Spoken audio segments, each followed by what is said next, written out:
नमस्ते दोस्तों। हम सबको पता है कि सेविंग और इन्वेस्टमेंट हमारे लाइफ में कितना बड़ा इम्पोर्टेंट रोल प्ले करती है। इसी टॉपिक पर हम आज इस वीडियो में बात करेंगे, इन्वेस्टमेंट कहाँ करना चाहिए और किस तरह के रिटर्न की उम्मीद करनी चाहिए।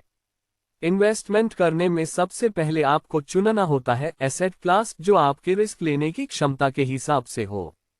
रिटर्न और रिस्क के हिसाब से इन्वेस्टमेंट को अलग अलग कैटेगरी में बांटा जाता है। अब हम इसमें से कुछ जाने माने एसेट क्लास के बारे में जानेंगे। 1. Fix income investment. इस इन्वेस्टमेंट प्लान में आपका पैसा सुरक्षित रहता है। रिटर्न आपको ब्याज के तौर पर मिलता है। ब्याज आपको ईयरली 6 मंथ या 3 मंथ पर मिल सकता है।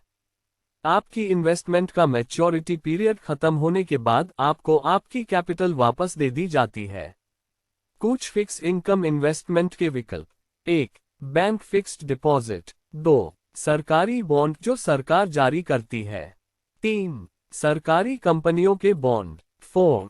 Corporate bond. 2. इक्विटी। इक्विटी में निवेश का मतलब है शेयर बाजार में लिस्ट हुई कंपनियों के शेयर खरीदना। शेयर की ट्रेडिंग या खरीद बिक्री दोनों stock exchange Bombay stock exchange BSE और नेशनल स्टॉक एक्सचेंज NSE पर होती है। जब आप इक्विटी में निवेश करते हैं तो कैपिटल की गारंटी तो नहीं होती, लेकिन इक्विटी में जो रिटर्न मिलता है वो काफी आकर्षक हो सकता है। भारतीय शेयर बाजार का रिटर्न पिछले 10 साल में 14 to 15% CAGR यानी कॉम्पाउंड एनुअल ग्रोथ रेट के आसपास रहा है।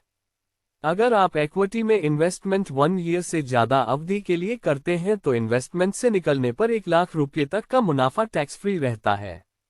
1 लाख के ऊपर की कमाई पर 10% टैक्स लगता है। 1 अप्रैल 2018 से पहले ये कमाई पूरी तरह से टैक्स फ्री थी। 4. Real estate. रियल एस्टेट के तहत आप निवेश मकान, दुकान या जमीन में करते हैं। इस निवेश से 2 तरह की कमाई हो सकती है। एक कमाई रेंट या किराए के रूप में हो सकती है, दूसरी कमाई प्रॉपर्टी की कीमत में बढ़ोतरी से होती है। लेकिन इस निवेश में बहुत पेचीदगी और उलझन होती है।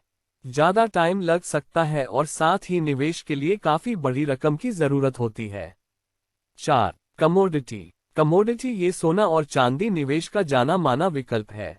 लंबे वक्त में सोना और चांदी दोनों की कीमत में इजाफा होता है। इन दोनों में 20 साल तक के निवेश से लगभग 8% CAGR यानी कॉम्पाउंड एनुअल ग्रोथ रेट तक का रिटर्न मिला है। इनमें निवेश ज्वेलरी खरीद कर किया जा सकता है या फिर एक्सचेंज ट्रेडेड फंड ETF के जरिए। वीडियो देखने के लिए धन्यवाद। अगर आपको यह वीडियो पसंद आया तो हमारे YouTube चैनल को सब्सक्राइब करना मत भूलना।